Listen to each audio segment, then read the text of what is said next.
Hello, readers and listeners. Today we're reading Rainbow Fish Finds His Way, written by Marcus Pfister, translated by J. Alison James. Deep in the sea, a terrible storm was approaching. Nearly all of Rainbow Fish's friends had taken shelter in their protective cave. Only the little striped fish and rainbow fish were still swimming about. "Come on," the little striped fish said. "We have to go back to the others. We're only safe from the storm if we're in the cave." "You go ahead," Rainbow Fish said. "I'm almost finished collecting these wonderful blue pebbles. I'll be right there."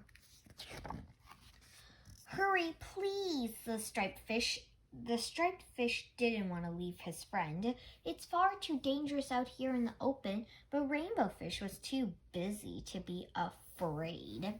Just as he was gathering one last pebble, the storm hit. He tried to swim against the rushing water, but it was too strong. A whirling current of water tore through with such force that Rainbow Fish was whipped against a rock, and suddenly everything went black. Then the current swept him away. When he could finally see again, the storm was over. Dazed, he looked around. The water was so cloudy he couldn't see the fins of any of his friends.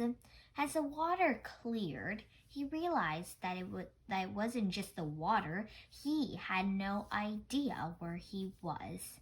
Suddenly, Rainbow Fish backed into something prickly. "Ouch! Watch where you're swimming," grumbled a voice. Rainbow Fish looked to see who had spoken. It was a spiky pufferfish hidden among some water cactus. "My, oh my! Who have we here? I've never seen you in these parts before." "That's because I've never been here before," Rainbow Fish said, and he told how the storm had dragged him away from his friends. "Do you have any idea how I can find my way back?" Rainbow Fish asked. "My friends all have glittering silver scale like this one." "A glitter school," said the pufferfish. "How unique. But no, I have no idea. Never seen a scale like that in my life. What if I take you to my friend, the scallop? She gets around more than I do. Maybe she can help you."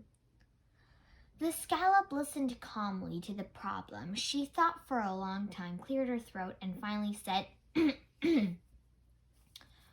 "The only school of fish around here is a school of striped fish, but there's not a glittering scale among them." "Striped fish?" Rainbow Fish perked up.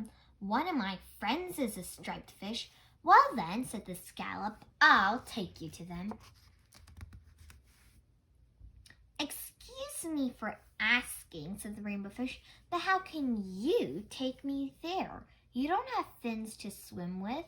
"Just you watch," the scallop suppressed with a smile. Before Rainbow Fish knew what was happening, the scallop was on her way. She snapped the two sides of her shells together and shot through the water as fast as Rainbow Fish could follow. "Here we are," the scallop said, sounding pleased with herself. Rainbow Fish looked around. They were in the middle of a strange undersea landscape. It reminded him of a limestone cave and made him a little nervous. "Excuse me," he said to the scallop, "but where are all the striped fish?" "Come on out, everybody," called the scallop. "He's harmless." Timidly, the striped fish began to appear. They had hidden themselves well. Now Rainbow Fish could see more and more of them. "But you're not green at all." He looked at the fish with disappointment. "Now I'll never find my way home." "Green?" asked a striped fish. "You mean green with gold stripes like our cousins?" "That's right," Rainbow Fish said, surprised. "Well, we know where to find them. We'll take you right over to their school," said the fish. From a distance, Rainbow Fish already recognized a school of green and gold striped fish. They looked exactly like his friend. The little striped fish had lived with Rainbow Fish and his friends ever since he'd gotten separated from his own school. The green striped fish were delighted when Rainbow Fish told them that their long-lost brother was safe and well. But when Rainbow Fish asked for help finding his home, they had no idea at all where to direct him.